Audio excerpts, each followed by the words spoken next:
La Vierge Marie est océan, immensité, plénitude de grâce. En elle surabondent toutes les vertus. Elle fut prédestinée à la grâce et à la gloire.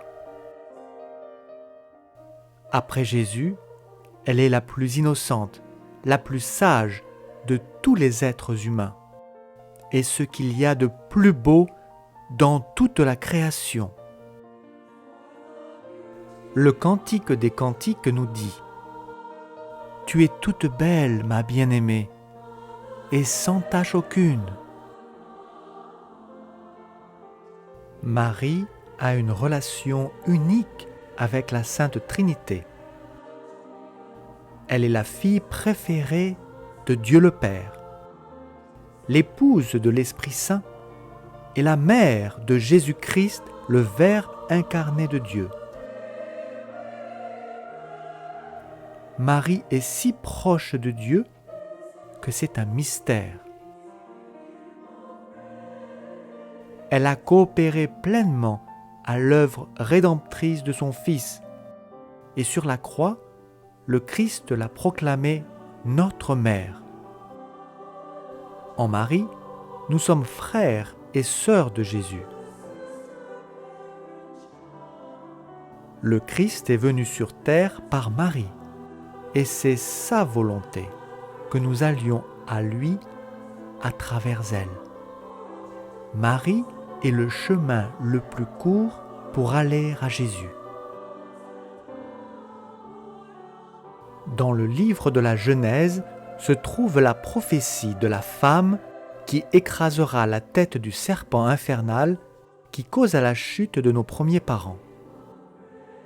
Dieu dit au serpent : « Je mettrai une hostilité entre toi et la femme, entre ton lignage et le sien. Il t'écrasera la tête et tu l'atteindras au talon. » Marie est notre refuge, notre réconfort et notre secours, et nous aide à faire face aux attaques de la vie. Elle est si proche de nous que si nous chuchotons, elle nous écoute immédiatement. Elle se préoccupe à notre sujet et nous demande : « Quel est donc ce qui t'afflige ?» En tant que notre mère, elle est très désireuse de nous aider. En tant que mère de Dieu, elle a tout pouvoir pour le faire. Saint Bernard de Clairvaux, docteur de l'Église, a dit : « Dieu a mis en elle la plénitude de tout bien, de telle sorte que tout ce que nous avons d'espérance, de grâce et de salut, je le dis et n'en doutons pas, tout nous parvient par son entremise. »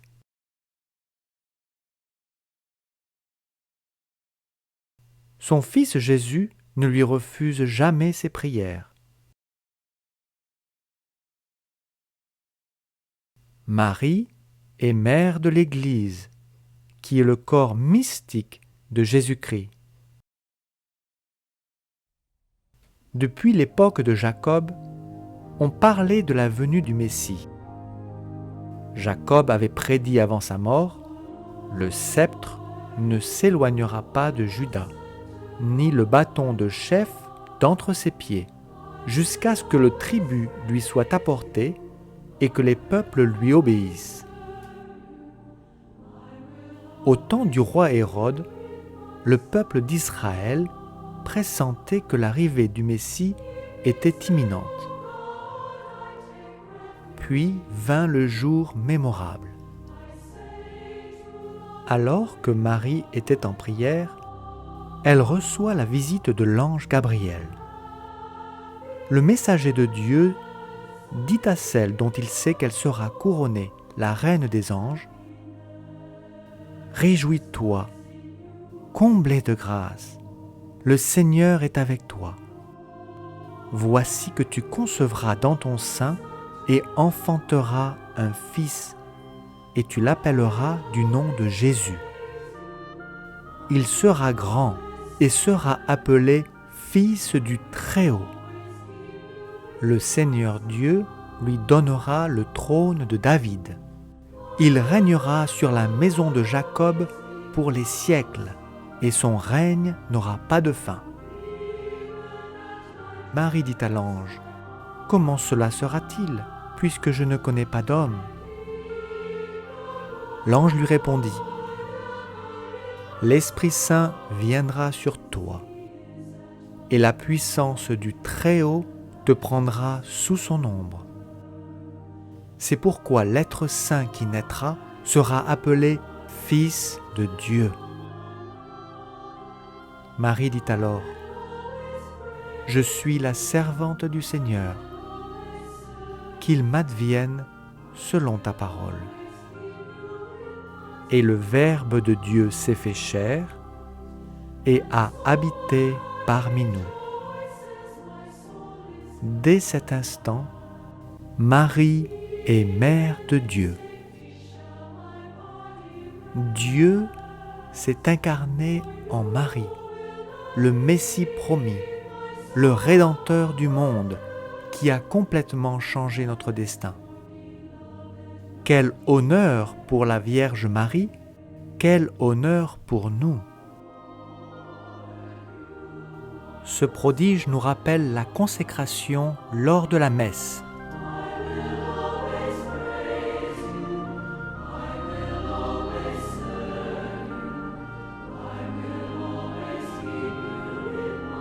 Se souvenant de la révélation de l'ange au sujet de la grossesse miraculeuse de sa cousine Élisabeth, la Vierge, sans perdre de temps, se mit en route pour lui rendre visite. Élisabeth, remplie d'émotion, s'exclama « Comment m'est-il donné que vienne à moi la mère de mon Seigneur ? Bénie es-tu entre les femmes, et béni le fruit de ton sein. » La Vierge Marie, ne pouvant plus contenir son émotion, chanta l'hymne du Magnificat. « Mon âme exalte le Seigneur, et mon esprit tressaille de joie en Dieu mon Sauveur. »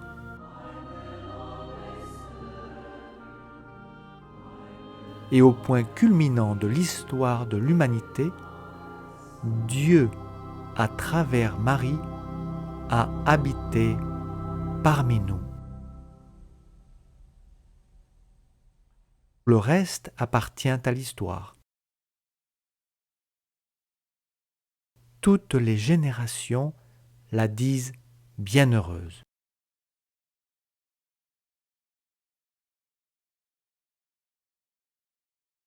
La théologie mariale repose sur deux faits fondamentaux. La bienheureuse Vierge Marie est mère de Dieu et notre mère. La foi catholique au sujet de Marie est proclamée dans les dogmes. Qu'est-ce qu'un dogme ? Dogme signifie doctrine. Les dogmes interprètent les saintes Écritures. Ils contiennent les points principaux de notre foi. Nous devons les croire parce qu'ils sont révélations de Dieu à son Église. Du fait qu'ils sont révélations divines, les dogmes sont immuables. Dieu ne pouvant se tromper, nul ne peut les changer. Les dogmes de l'Église primitive sont proclamés dans le Credo des apôtres. Le Credo des apôtres fut confirmé par le Concile de Nicée en 325 et est également connu sous le nom de symbole de Nicée. Les dogmes de l'Église catholique concernant Marie sont au nombre de 4. Marie est mère de Dieu, toujours vierge, conçue immaculée, élevée corps et âme à la gloire céleste. Premier dogme. Marie est mère de Dieu. Au IIIe siècle, et probablement avant, l'Église d'Égypte priait. nous nous plaçons sous votre protection, Sainte Mère de Dieu. Le concile de Nicée, en l'an 325, proclama la divinité du Christ. Un siècle plus tard, en 431, le concile d'Éphèse proclama que Marie était la mère du Christ, mère de Dieu. Vrai homme, Jésus-Christ eut besoin de naître d'une femme. Vrai Dieu, il naquit d'une vierge. Jésus, fils de Marie, avait les traits de sa mère.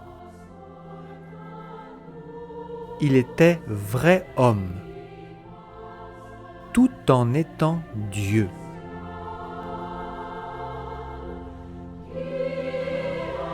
En 1531, au Mexique, la Vierge apparut sur la colline du Tepeyac et confirma être mère de Dieu. Elle se présenta à San Juan Diego, disant « Je veux que tu saches avec certitude, mon très cher fils, le plus petit de mes enfants, que je suis la parfaite et toujours Vierge Marie, mère du vrai Dieu, de qui provient toute vie. »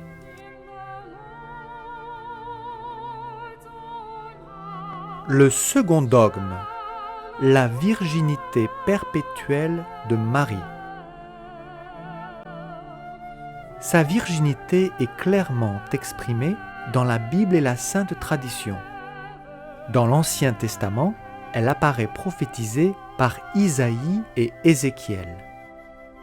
Isaïe, au chapitre 7, verset 14, prophétise « Voici que la Vierge est enceinte. Elle enfantera un fils et on l'appellera Emmanuel, ce qui signifie Dieu avec nous. » Ézéchiel, au chapitre 44, versets 2 et 3, écrit « Yahvé me dit, ce porche sera fermé, on ne l'ouvrira pas, on n'y passera pas, car Yahvé, le Dieu d'Israël, y est passé. Aussi sera-t-il fermé. »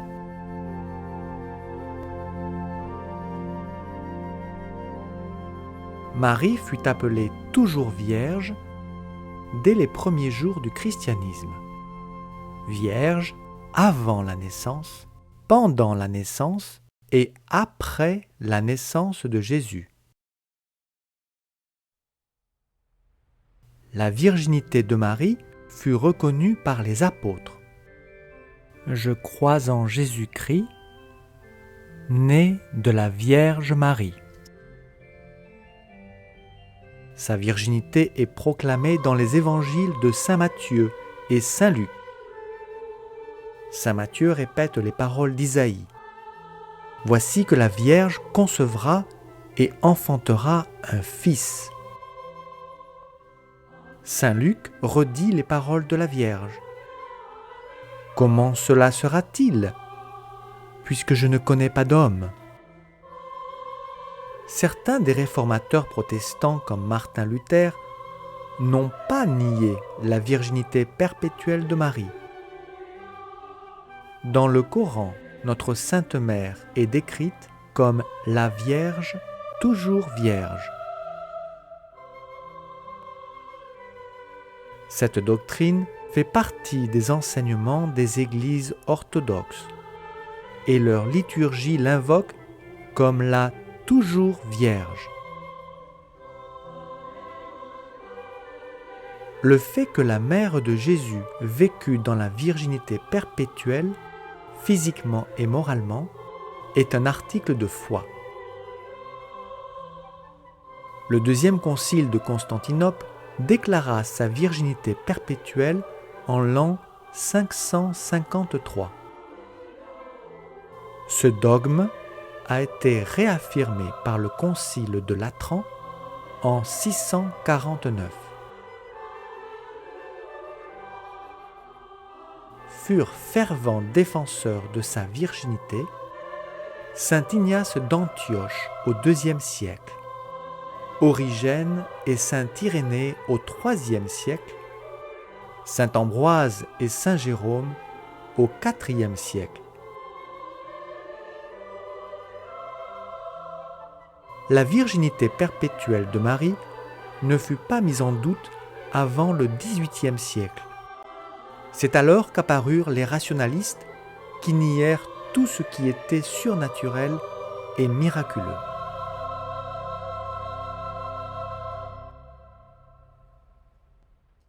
Le troisième dogme de la Vierge Marie, l'Immaculée Conception. La foi en la conception immaculée de la Vierge Marie était déjà présente dans l'Église primitive qui l'appelait la Très Sainte. Saint Éphraïm le Syrien en témoigna au IVe siècle et saint Augustin au Ve siècle.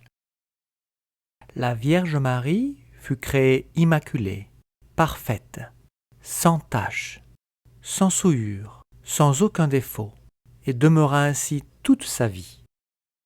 Le Concile de Trente déclara que la Vierge n'avait jamais péché.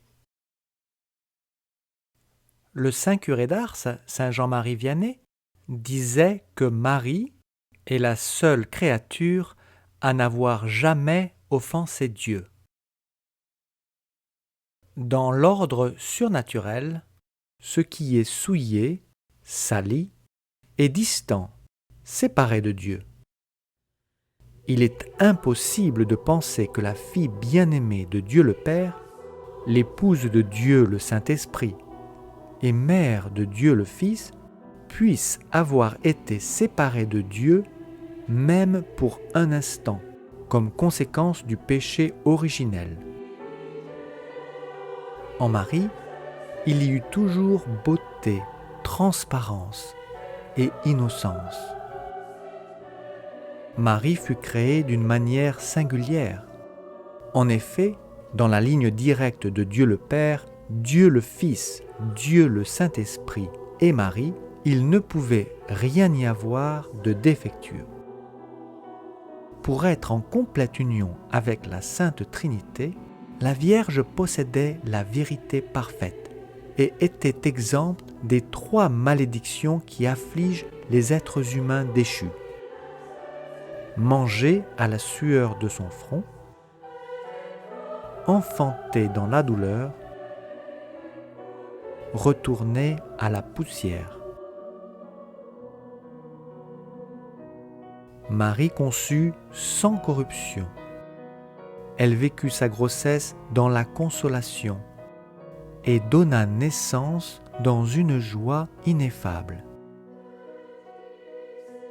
La Vierge apparut à Sainte Catherine Labouré en 1830 dans la chapelle de la rue du Bac à Paris.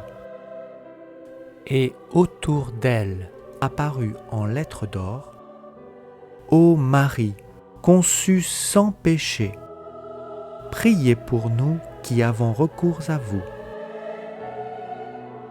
Le pape Pie IX proclama le dogme de l'Immaculée Conception de la Vierge Marie le 8 décembre 1854 dans la Constitution Ineffabilis Deus. La Constitution dit « La bienheureuse Vierge Marie a été, au premier instant de sa conception, par une grâce et une faveur singulière du Dieu Tout-Puissant, en vue des mérites de Jésus-Christ, sauveur du genre humain, préservée intacte de toute souillure du péché originel. » 4 ans plus tard, le 25 mars 1858, dans la grotte de Massabielle à Lourdes, la Vierge confirma le dogme. Elle révéla à sainte Bernadette « Je suis l'Immaculée Conception ». Si Dieu créa Ève à partir d'une glaise pure pour être la mère de tous les vivants, Dieu créa Marie à partir d'une glaise sainte pour être le premier tabernacle la première à recevoir en elle l'hostie consacrée. Les premiers mots de la Vierge de Guadalupe à San Juan Diego confirment les 3 premiers dogmes. Je suis la parfaite et toujours Vierge Marie, Mère du vrai Dieu, de qui provient toute vie. La parfaite, c'est-à-dire l'Immaculée. Toujours Vierge, Mère du vrai Dieu. Le 4e dogme. Marie fut élevée corps et âme au ciel. Dans la nuit du jeudi saint, le Christ pria son Père pour ses disciples et lui demanda : « Je leur ai donné la gloire que tu m'as donnée. Je veux que là où je suis, eux aussi soient avec moi, afin qu'ils contemplent ma gloire. » S'il demanda cela pour ses disciples, qu'aura-t-il préparé pour sa mère ? Dieu ne voulut pas que la femme qui avait conçu en son sein l'auteur de la vie connût la corruption du tombeau.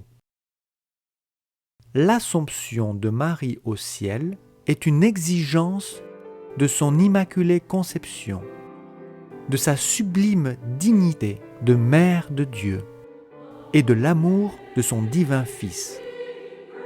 La Vierge, pour avoir été conçue immaculée, fut exemptée des conséquences du péché originel. Par conséquent, elle n'a pas eu besoin d'attendre jusqu'à la fin des temps pour ressusciter glorieusement. Son corps ne connut pas la corruption du tombeau. Elle reçut immédiatement ce que les descendants d'Ève devront attendre jusqu'à la fin du monde.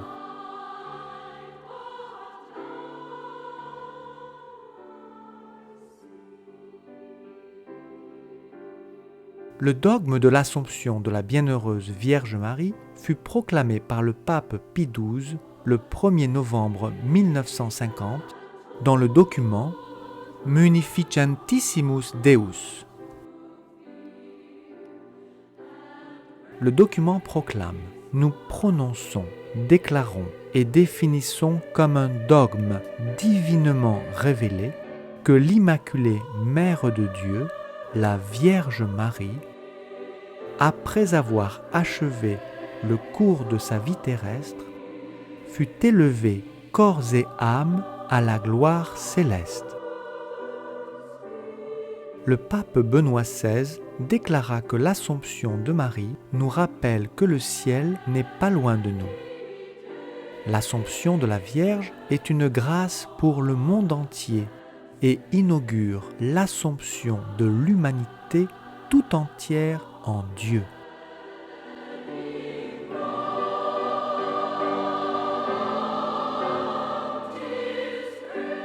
Marie possède le privilège d'être la première créature à avoir été rachetée, connu l'incarnation de Dieu, entendu la première louange à Jésus de la bouche de sa cousine Élisabeth, vu le visage de Jésus, embrassé le christianisme, connu le pouvoir miraculeux de son Fils. Elle souffrit pour le Christ lorsque Joseph pensa la répudier lorsqu'il sut qu'elle était enceinte, et lorsqu'ils durent fuir en Égypte pour protéger la vie de Jésus des armées d'Hérode. Elle souffrit la perte de son fils pendant 3 jours.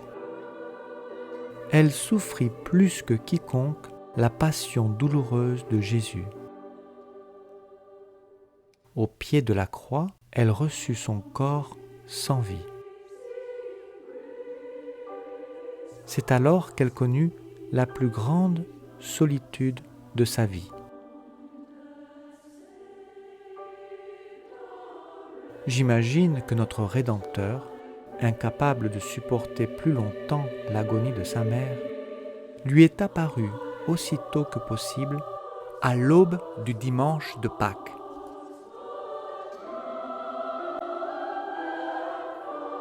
À la vue de son Fils ressuscité, la Vierge pressentit sa gloire.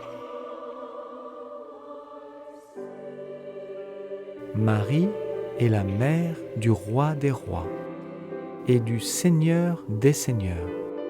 Elle est mère du Christ roi.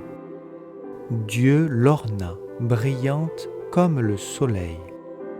Il plaça la lune sous ses pieds et sur sa tête une couronne de 12 étoiles.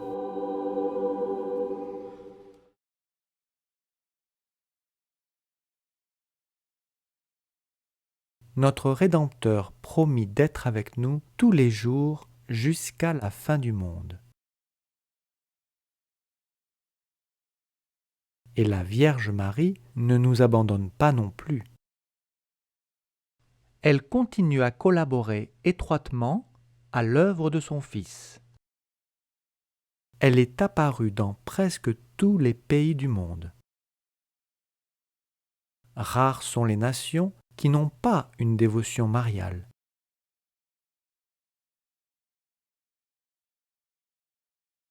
La Sainte Vierge est le refuge du peuple de Dieu. Elle console les affligés. Elle est l'avocate des pauvres pécheurs que nous sommes en pèlerinage sur la terre. À Cuba, un matin de l'an 1612, la Vierge est apparue flottant sur la mer. On lit au nord sous le titre « Vierge de la Charité ». Au Mexique, elle nous dit avec amour maternel « Je suis la mère de miséricorde, la mère de tous ceux qui m'implorent et de tous ceux qui ont confiance en moi. Ici, j'entendrai leurs pleurs et leurs douleurs, et je soulagerai leurs souffrances, leurs besoins et leurs malheurs. » À Lourdes, en France, elle a demandé de faire pénitence et de prier pour la conversion des pécheurs. À Fatima, au Portugal, elle nous a demandé de prier le rosaire, faire pénitence et offrir des sacrifices pour le salut des âmes. Le peuple accourt à elle et lui chante « Ô Marie, ma mère, consolation des mortels, protège-nous et guide-nous jusqu'à la patrie céleste. »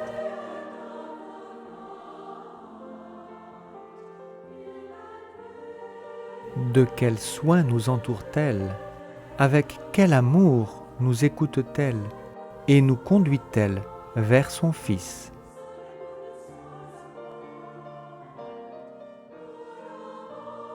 Merci Seigneur, parce que grâce à toi, Dieu est notre Père et Marie notre Mère. Merci Marie. Grâce à vous, Jésus est non seulement notre Dieu, mais aussi notre frère. Vous qui êtes la mère de Dieu et notre mère, priez pour nous qui avons recours à vous.